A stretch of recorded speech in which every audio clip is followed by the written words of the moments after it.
Okay, let's begin. I am Lanice Antoine Shelley, and I'll be your host through constructive, healing-based conversations designed to illuminate the adoptee, parents, and the adoption curious. We center the topics around community, mentorship, leadership, and healing, so you get a multi-dimensional view that is ultimately empowering. These are the voices who could not speak when they were young.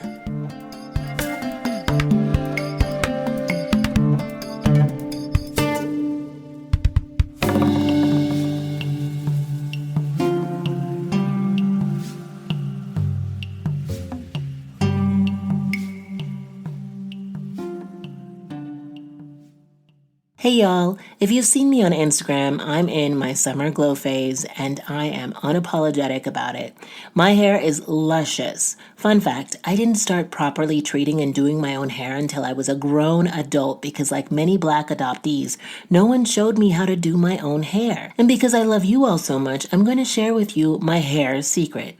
I'm always on the lookout for things you'd love and things that will enhance your well-being inside and out. We Unique Cosmetics sent me their Moisture Lock pomade and scalp and hair therapy oil from their Metamorphosis line, and it's so decadent, light, and nourishing, fam. This has become a hair routine staple. It has a soft lemongrass scent that people comment on when I walk by or when they're doing my hair because now I have boho locks.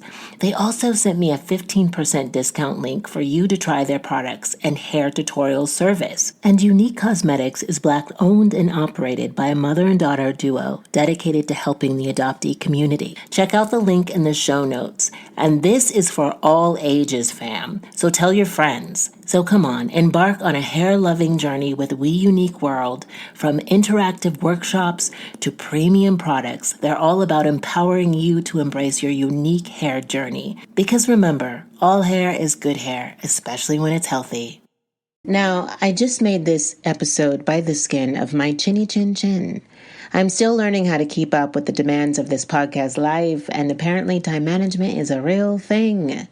This week, my heart is in a place of triumph for a challenging gig that I was able to finish with grace and excitement for the things that I've put into motion to manifest with this new moon.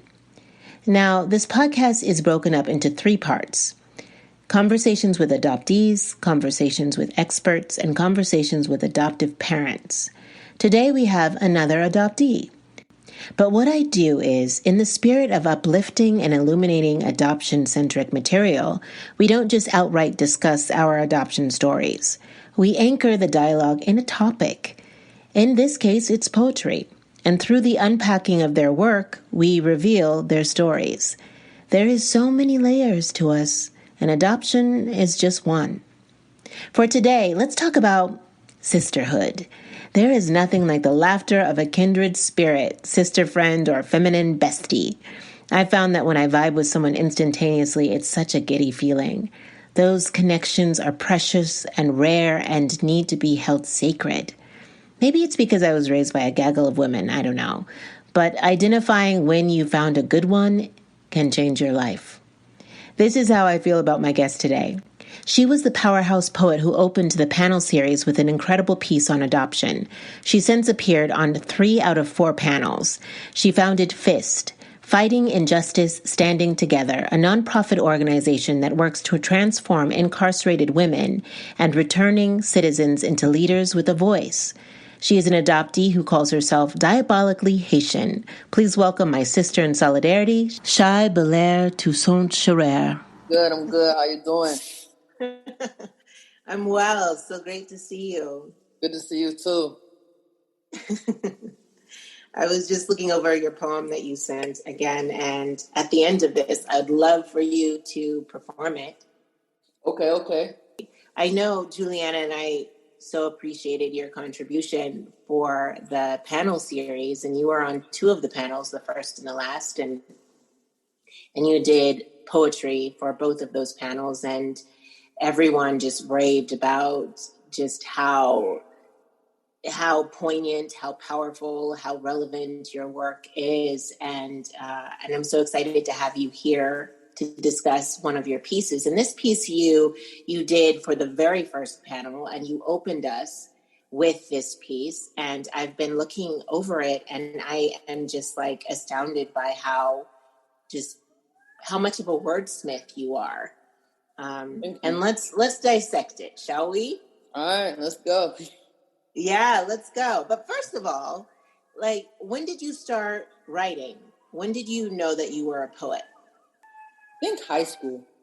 Like, it really, like, clicked. I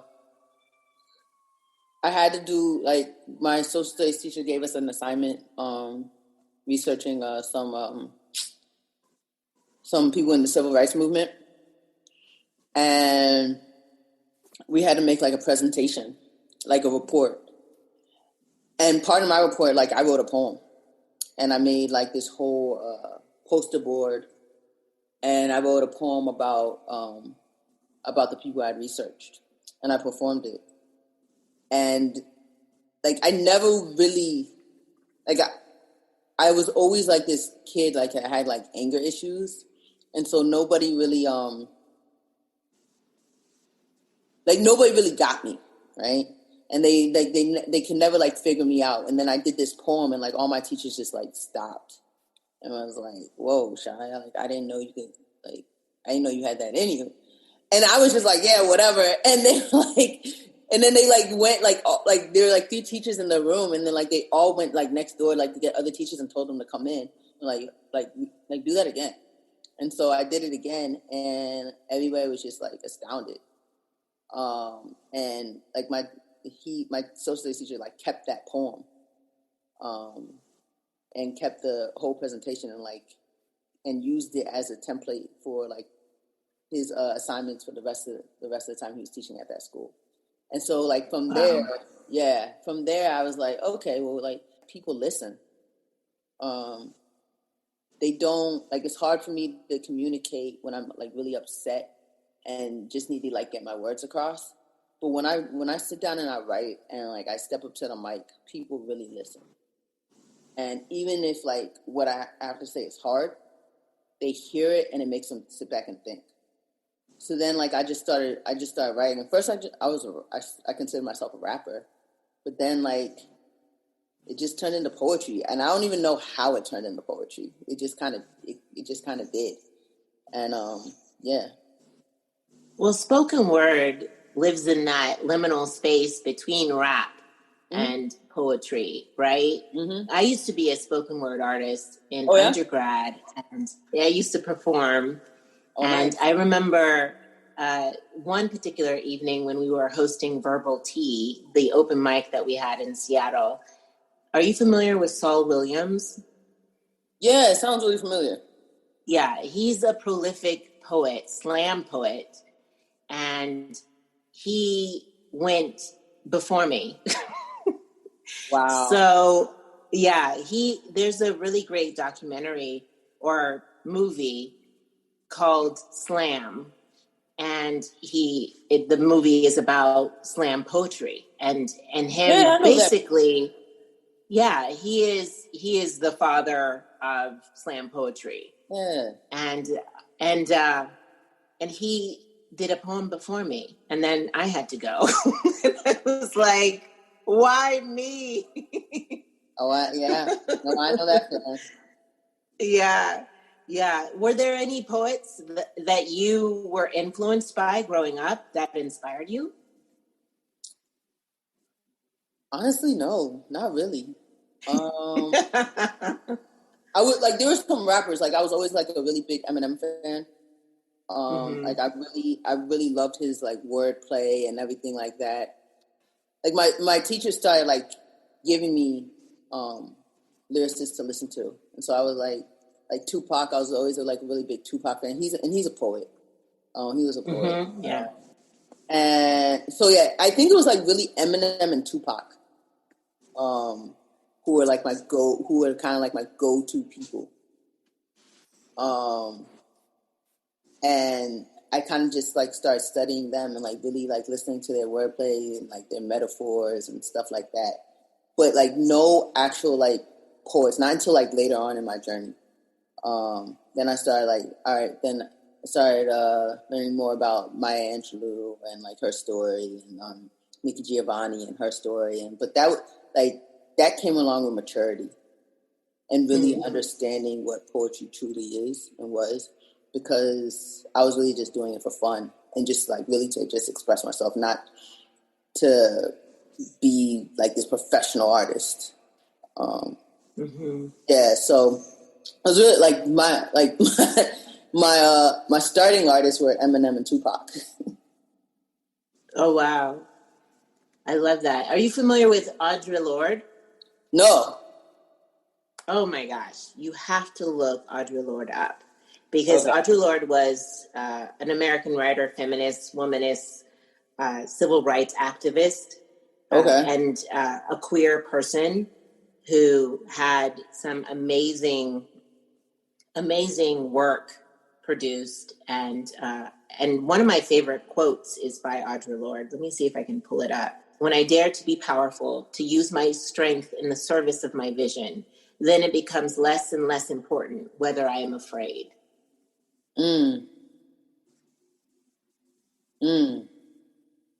Yeah.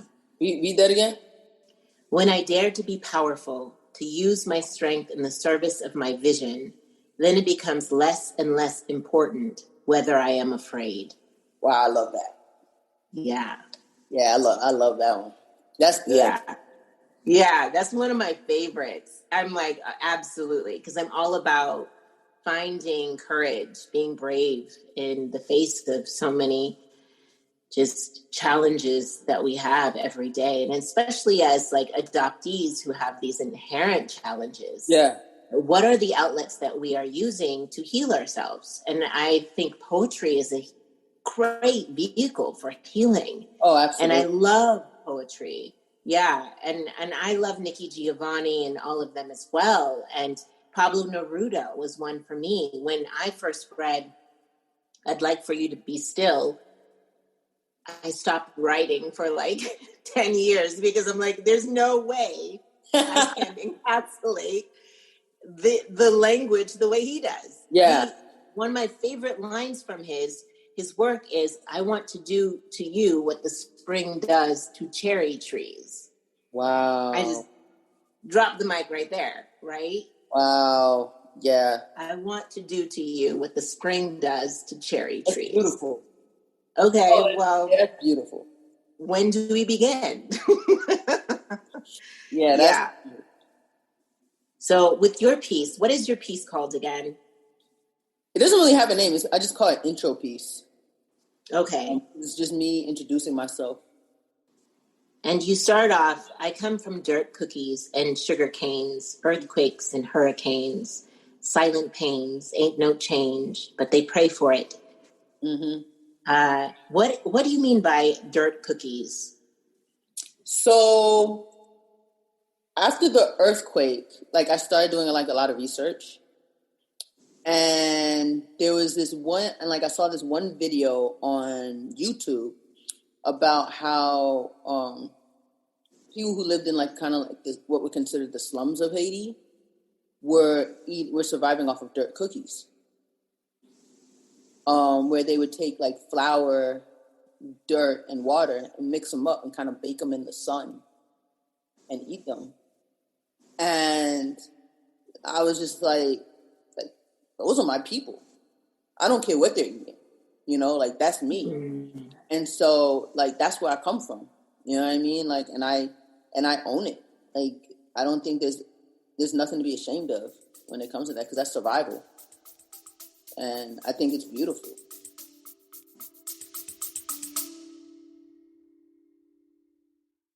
Hey, I want to share with you something that has changed my life. It's more like someone, my therapist. Why is she so important? Well, because I want to win in this life. I want to break through the carousel of stories I've compiled that hold me back, that keep me from expanding into my full potentiality. Stories of unworthiness, not enoughness, and even stories of questioning why I am here. I also want to stop dumping my unsorted feelings on the people around me and reacting with the same behavioral patterns that keep me stuck. Conversations with my therapist have made me more confident, clearer in my intention, and more centered in my spirit. That is why I am elated that we are sponsored by BetterHelp, where you can, from wherever you happen to be right now, match with a therapist tailored to your exact needs. With BetterHelp, you can tap into a network of over 30,000 licensed and experienced therapists who can help you with a wide range of issues. Someone who you can text at any time and schedule online for either a chat, Zoom, or phone call. And if it turns out that your therapist isn't the right fit, you can switch to a new therapist at no additional cost. Visit the link in the show notes, betterhelp.com, when they were young, to get 10% off the first month. You need to click the link in the show notes in order to get the 10% discount. I want to see you win, beloved. Let's do it together. Visit the link, betterhelp.com, when they were young.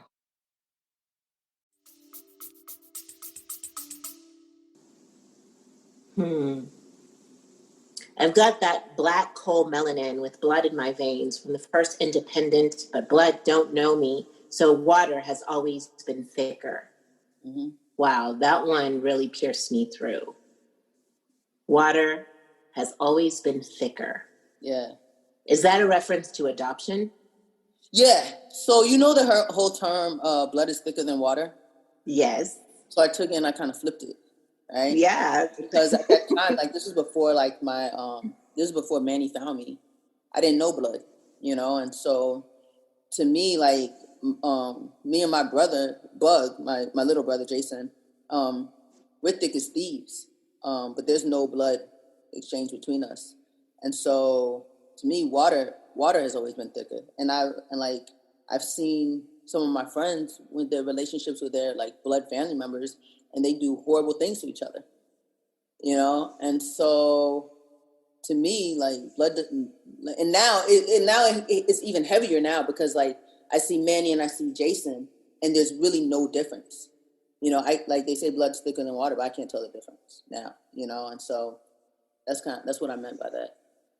Yeah, that's so true, right? And it took me a long time to learn that I define my family. Right. And we talked about this on the panel, how so much of our lives, other people are defining and narrating our stories, saying, oh, this happened to you because of me. And it's about reclaiming your story, who you are, who you claim to be family. And you can say that water is thicker than blood, because if that's true for you, then it is the truth. It is the biblical truth. And people should honor that. And so I'm definitely in the season and era of my life where I'm defining people's titles and their status in my life. And that is okay. I think everyone, whether they be an adoptee or adoptive parent, whoever they may be, define for yourself what family is. Yeah. I completely agree with that. Like family is chosen at the end of the day, especially for adoptees.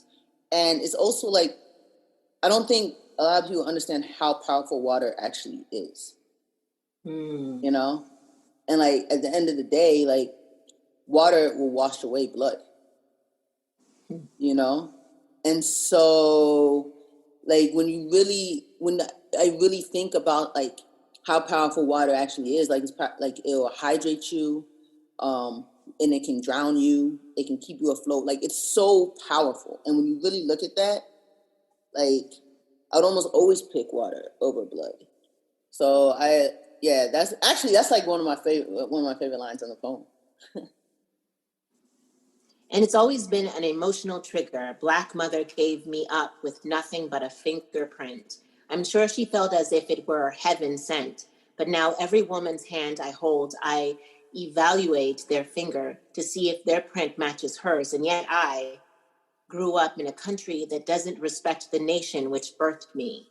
Black soul, White House, call me Obama. Brainwashed by American privilege, lost child. In God's village. Okay. Oh yeah, that one. Yeah. There's a lot in that one. There's a lot in that one. So Have you ever had anyone read your poetry to you before?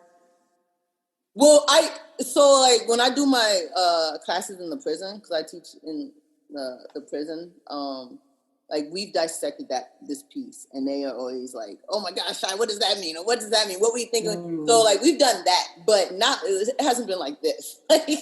Well, like, oh, well, man. tell me more about that work though. So what do you do in the prisons? So I teach women who are incarcerated poetry and stage presence. And it's basically, it kind of just evolved into like a creative writing workshop. And it's like a 15 to 30 week session. And at the end of each session, we'll put on a showcase. And the women will showcase their talents in front of the entire institution, or like people that they choose to invite. And they love it. Like this past one was done in, I want to say November, if I'm not mistaken. And they loved it. Like they shined so brightly, and it was just like, it was hands down one of the best open mics I've ever been to. And like it was one of those things that you have to see it. And like if COVID wouldn't have happened, this would be my third year. We were supposed to start back up in March, but then of course COVID put a halt to everything. But yeah, that's one of my driving forces. I absolutely love doing that. Brainwashed by American privilege. That one definitely hits home for me because this privilege sneaks up on you. It's insidious. And even for myself, as many white people are having reckonings with their white privilege, I'm reckoning with my privilege as one who was adopted, as one who was chosen from the orphanage, as one who can comfortably pay my rent. And we're observing other people who did not have those advantages. And we have to, as people of color, as BIPOC people, acknowledge our own privilege and our own complacency in the system. Absolutely. So the way that I look at it is like, we all have some type of privilege we benefit from. Every single person. And it is our duty as individuals, once we acknowledge that privilege, to do our part in combating that and fixing it, right? And in my personal opinion, I think a lot of people expect the oppressed to make room for the oppressor. Whereas where instead it should be the oppressor making room for the oppressed, right? So for example, like I have a couple of friends who are deaf, right? And and I've noticed that like a lot of my friends who are hearing, want my friends who are deaf to speak to them instead of my friends who are hearing being willing to learn sign language, right? And so like, why do you expect these people to make you more comfortable, you know? And like, you expect them to invite you into the world and make you comfortable. And that's not how it should be, you know? So when I talk to my friends who are deaf, like I do my best to talk to them in sign language. I'm not the best at it, you know, I'm far from an expert, but I do my best, you know what I mean? Because I want them to know that like their space is appreciated, and like their presence is needed, you know. And I see the privilege, although deaf, like those who are deaf do like think that being deaf itself is a privilege, right? So, and they don't look at it as a disability, right? But like even still, I still hold on to the fact that I may have some type of privilege just being hearing, and there are things that I may benefit from just being hearing, and I want to be cognizant of that. So yeah, absolutely. Well, the world is built for those who hear and not hearing impaired, right? And acknowledging that will bridge the gap of this like entitlement and privilege, and that we subconsciously or consciously kind of impose upon people. Because you hear about people who go to other countries, a lot of times they're Americans who will go to Mexico and be like, why can't you speak English? You know? Right. You're Mexico. What do you mean? Yeah. Yeah. No, I definitely agree with that. I've been fortunate enough just to like travel different parts of the world, and I've seen how much just Americans in general really turn their nose up like to people of other like that who are just different from them. Like and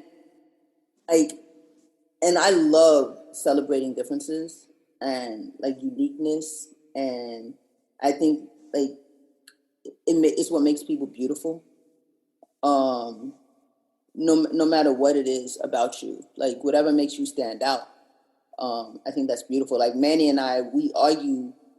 Like now, one of our biggest arguments is us trying to find like differences within one another because we're so similar, and we're so used to standing out that now that we're finding all these similarities, like it's too much. We want to stand out. Like I want to be different, right?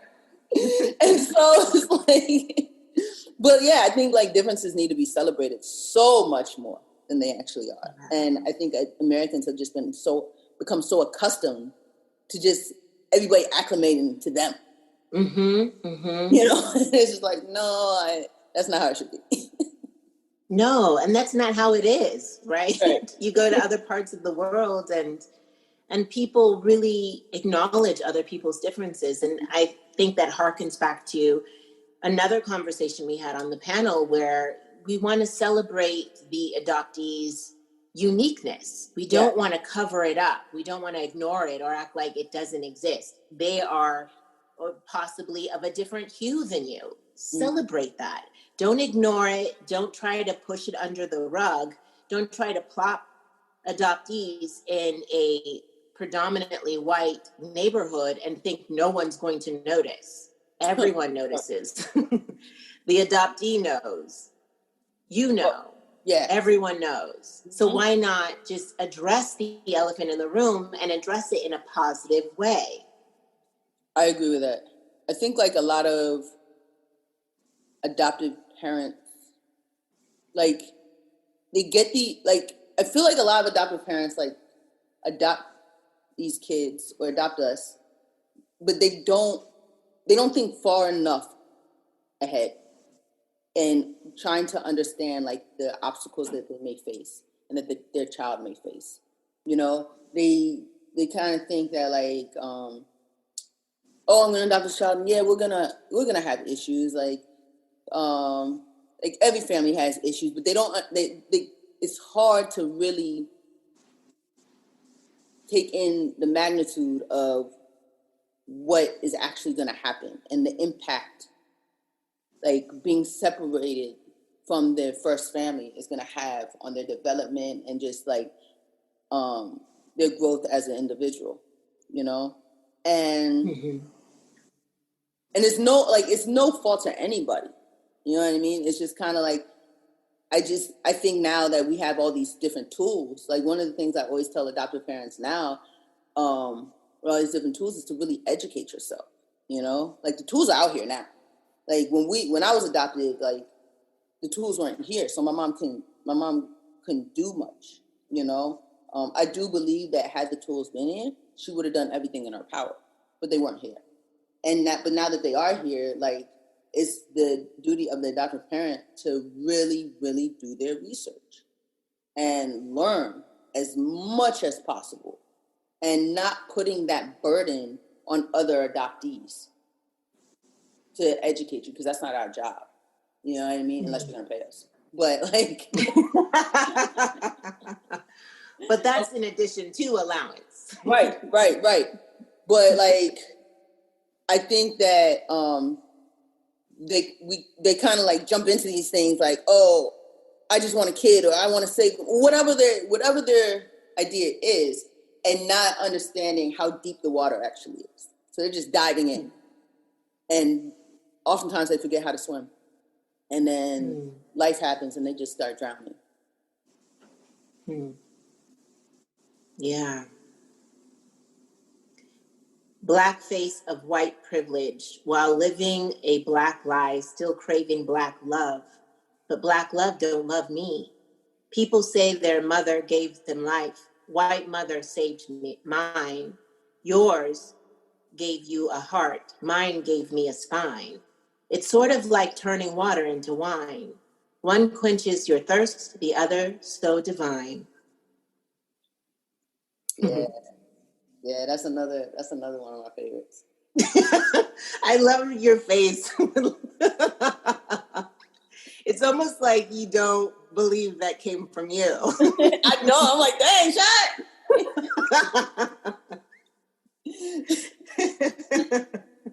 Okay. Yeah. Blackface or white privilege, man. I think that is one of the harsh realities I've had to face. Is how much privilege, even with me like being dark as night, like how much privilege I have, how much more privilege I have than some of my other Black friends. And although like when we all go out, if God forbid, if something were to happen, like I may be one of the first ones stopped and accosted and questioned, whatever, but I'd also have the support and financial resources to come and help me out, right? And a lot of my friends don't have that. And so, and I also realized that, so with that, I also realized that there are certain things that I can maybe like push harder against, and I can maybe rebel against a little more because I know I have that support.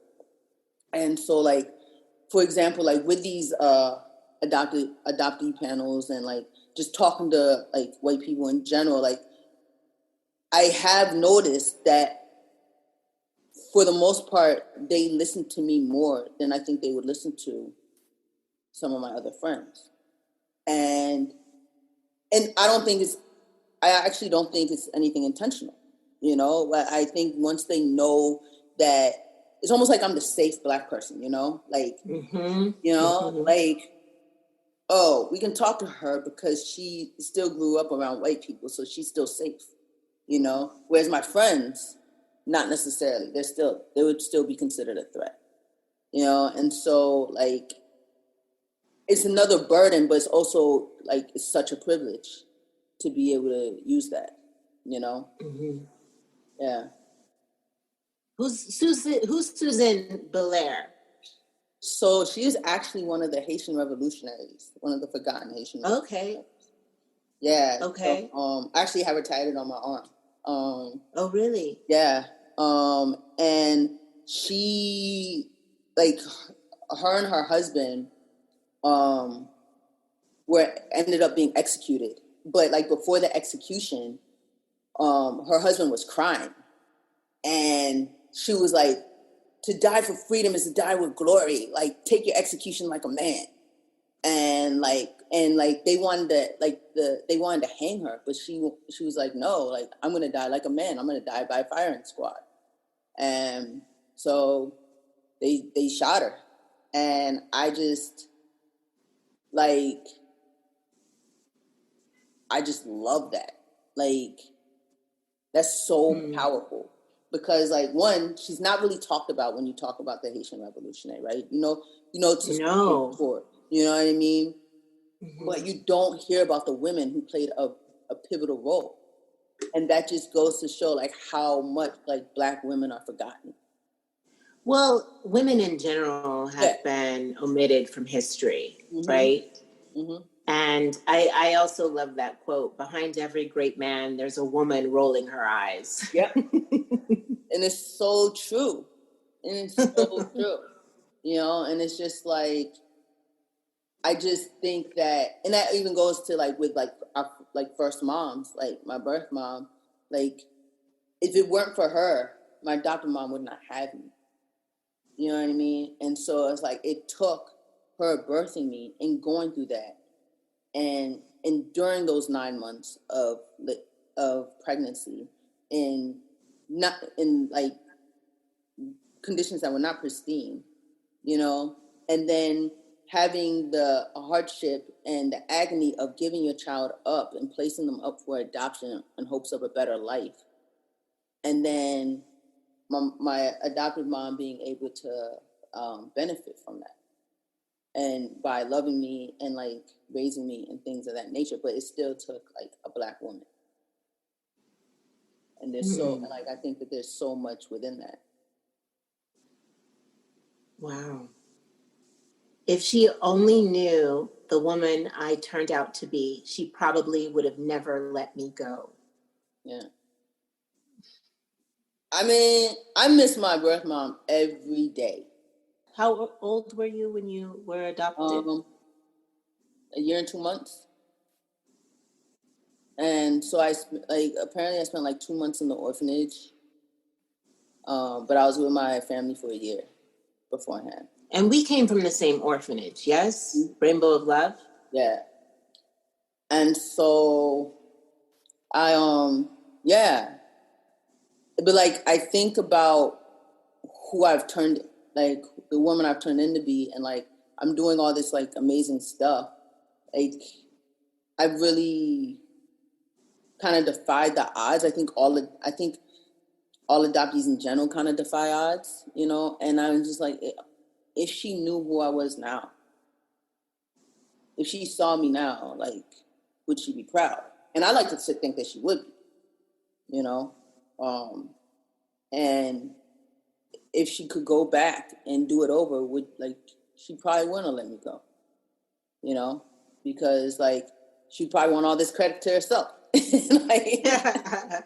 Well, it begs the question, though, would you have turned out the same? Because I feel like there's sliding doors. Mm-hmm. I like to think that if I had stayed in Haiti, I would be some kind of amazing operatic singer.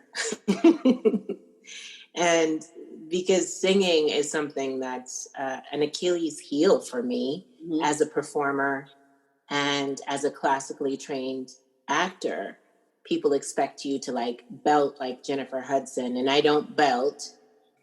I think those two worlds are incomparable. Oh, because had I been in Haiti, I would have been raised with my siblings. So that dynamic would have shaped me in a completely different way. To be an older sister to two younger siblings. Mm-hmm. Here in the States, I have an older sister, just mm-hmm. one single sibling.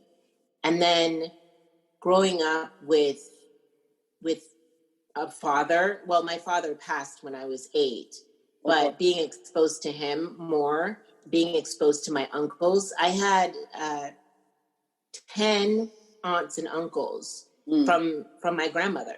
And so I think it's an interesting thing, fantasizing who you'd be and what you'd become had you never been adopted. I feel like I would be a completely different person. Mm-hmm. I would have just as many triumphs mm-hmm. as I do now, I feel, because I would know who I am, no identity crises there. I would have my family, I would have my culture. I would not feel stripped of any of that stuff. Right. But then again, I would have forfeited the education that I got here in the States. I would have forfeited the amount of travel that I've done. Mm-hmm. So there's immense pros and cons to either side. Oh, absolutely. Like, if I wasn't adopted, I wouldn't have my little brother now, you know? I wouldn't be a big sister. I was actually, one of the youngest, if not the youngest, Manny and I, right? Because I think that there were between 8 and 10 of us. 8 and 10 more of us, not including me and Manny. And so, wow. Yeah. And so I was like the youngest, or one of the youngest, you know? And so so I would have had the opportunity of being the youngest sibling and following these older siblings, right? But I wouldn't had that opportunity to have my little brother who's everything to me, you know, and just like being able to watch him grow and like protect him and just be there for him as a big sister and be his confidant. And it's like, I wouldn't trade that for the world. So even if somebody came to me and was like, Schai, would you pick like not being adopted and taking all this back? I would say no. Like, I would still choose to be adopted because like everything, like, it's taught me so much. It's given me so much. It's given me so much power. And yes, like, it does come with like a heavy load and a lot of trauma you need to unpack, right?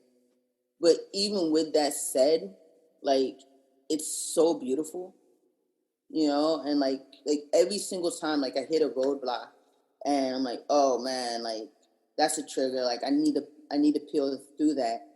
I find some sort of beauty within it, you know? And there's something in it where I can teach to somebody else about, you know, and somebody else can learn from, and just like, and yeah, it's just, I don't know. I think it's beautiful. I own what my pen, whatever I come up with my pen, I own it. And I'm not looking for your forgiveness, and I'm also not looking for your approval. It's a part of who I am, and you're gonna hear what I have to say. And at the end of the day, like, Black people are gods, Black women are gods, but even with that said, like, I still know that there's somebody or something like more powerful than me, and so I still worship them. But like, although my crown may shift and it may get heavy and it may tilt, like, I'll never take it off. If writing was a crime, like, I would be convicted of a felony because I know that when I pick up a mic, like, I know I'm vicious. Like, I know that I can. Like, no, I love that though. That's the one cocky part about me, you know. Like, I know, like, it's not. But I don't think it's cocky. I think we as women, as people of color, as BIPOC people, are conditioned to diminish ourselves and dilute our power and to apologize. And I love that you say that you do it unapologetically. You lean into that strength, and that's what it's about. It took me years to really own the fact that I have presence. Yeah. I have power. Yeah. When I speak, people listen and people answer and people follow me. And it's up to me to harness all of that power and say, okay, I'm going to use it for good.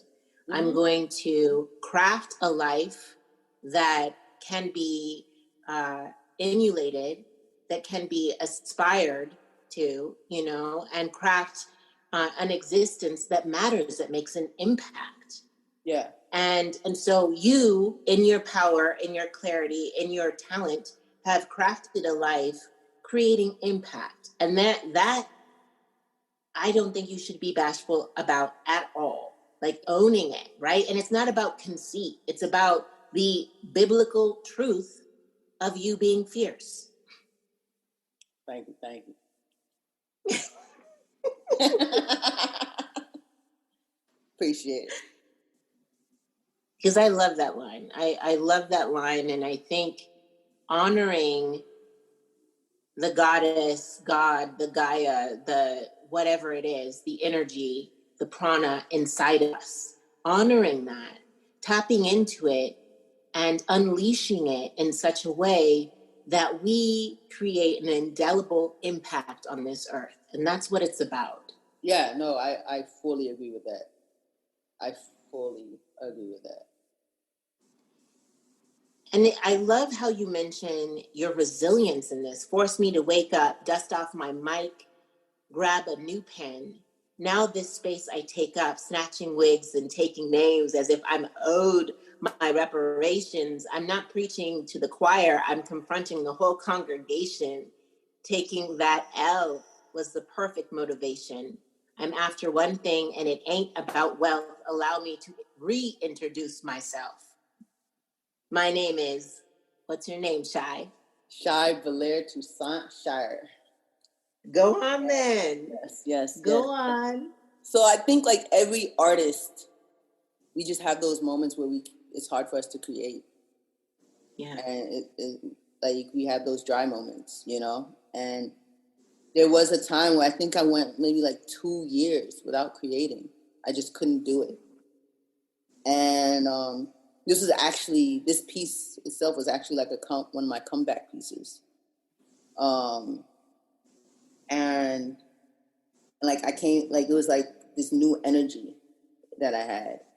And there was just like a lot of lows, and like one of those periods where you're just like you're losing friends but you're gaining new ones, just just one of those trial periods of life, and which is just another beautiful thing about this journey, you know what I mean? And I think that it took me some time to really be able to own that, like regardless of the trials and tribulations, like the resiliency is there. And like regardless of what happens, I'm going to leave my footprint, and I know I'm going to be somebody that's going to be remembered, and how that happens is yet to be determined, but I definitely know I'm going to be somebody that's going to be remembered and somebody that's going to be talked about. I got chills when you said that. Thank you. I love that. I'm inspired by you, Schai. Oh, thanks. I'm really inspired by you. Like, I want to be like when I grow up. Yeah, I was brainwashed in America, and like while afforded these privileges, like privileges brainwash you, if you're not aware of the privileges, and but it took like me tuning into myself and like developing like this strong sense of self-love and pride and honoring where I came from to really understand the magnitude of that. Because there was a point in time where I hated being Haitian. And I wanted absolutely nothing. You hated being Haitian? Mm-hmm. And I wanted nothing to do with it, and it like, and I don't fault my mother for this, because like we had Haitian books all throughout the house. We had Haitian artifacts and stuff like that all throughout the house. But we never really talked about the pride about Haiti. We talked about like the pride of being Black, but not necessarily the pride of being Haitian. And those are two completely different things, And so at this time, like when I was growing up, like it was John Baptiste Aristide, and like he was being exiled and stuff like that. And so like, and we were hearing like a lot of bad things about Haiti, And so like, I really wanted nothing to do with that, And so, but it really took the earthquake for me to like, and then I was also I started going to like Carnival with friends, and like, whenever we would go to Carnival, I would notice that the Haitians were the loudest country in the line. I'm like, oh, well, why are they so loud? Like, what are they so proud of? And then it took the earthquake, and I really started researching, and I was just like, oh yeah, like that's where I'm from. That's my bloodline, and I just started owning it. Like, and now, yeah, you can't tell me nothing. I'm Haitian. What are you working on now that you want people to know about, that you want people to tune into as we watch the unfolding? Well, I definitely have some new pieces coming up. Right now, my team and I are really working on FIST, which is my nonprofit. Stands for Fighting Injustice, Standing Together. And I work with women who are incarcerated while they're in prison, and then helping them re-enter society once they get out. And so we're really working on starting like our fundraising campaign, and we just launched our listening support chat for women who are coming out and who need resources. And so we've launched our need for volunteers and just things of that nature. And so a lot of things are kind of like being done silently, but when like once I really start promoting them, like it's like you're like people are really gonna know about it. Do you have a website that we can keep up with you? And are you on Instagram and Facebook? Absolutely. So my Instagram is diabolically.Haitian, and my Facebook is Belair-Toussaint. Here's a question. Where in your life can you apply courage? Oh man. You know, I've been thinking about, like, when you sent me that email, I was thinking about it. I'm like, okay, Schai, this question is coming.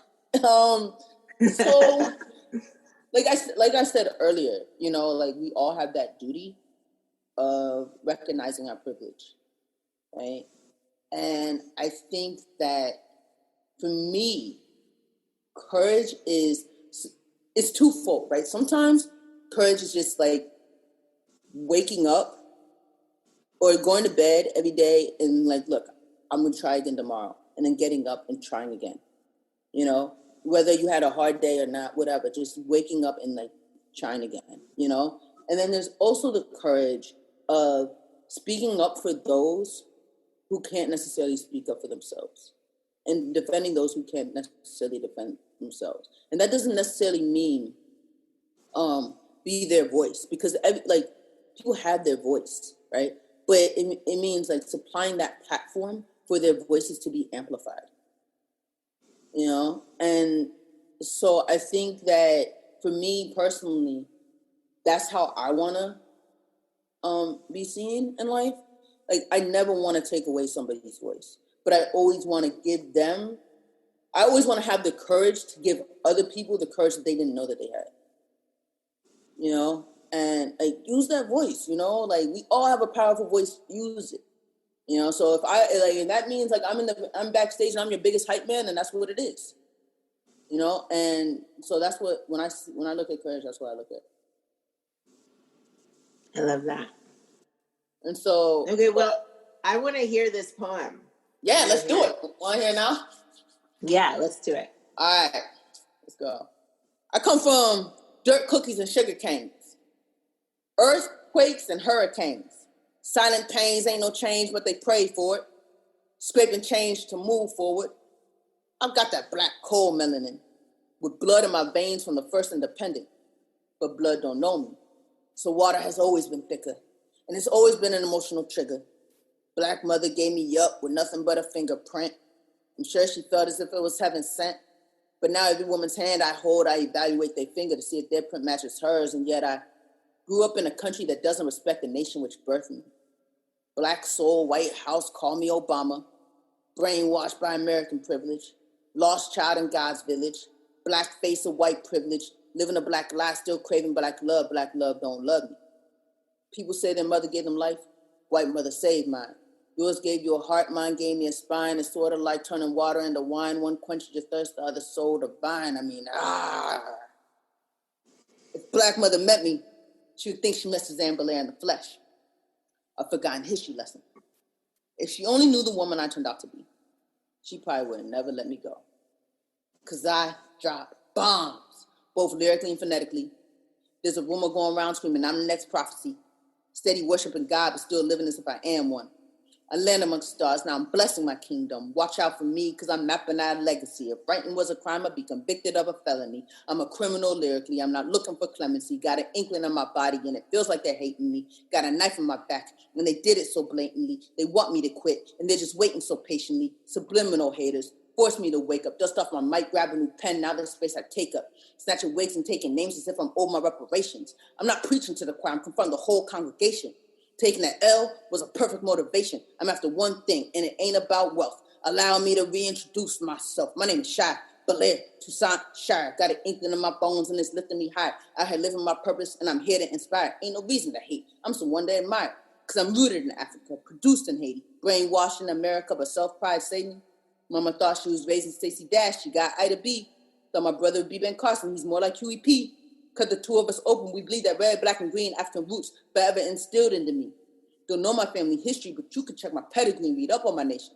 Only then will you understand why I'm diabolically Haitian. That's it. Yes. Yes. Diabolically Haitian. Thank you. Thank you.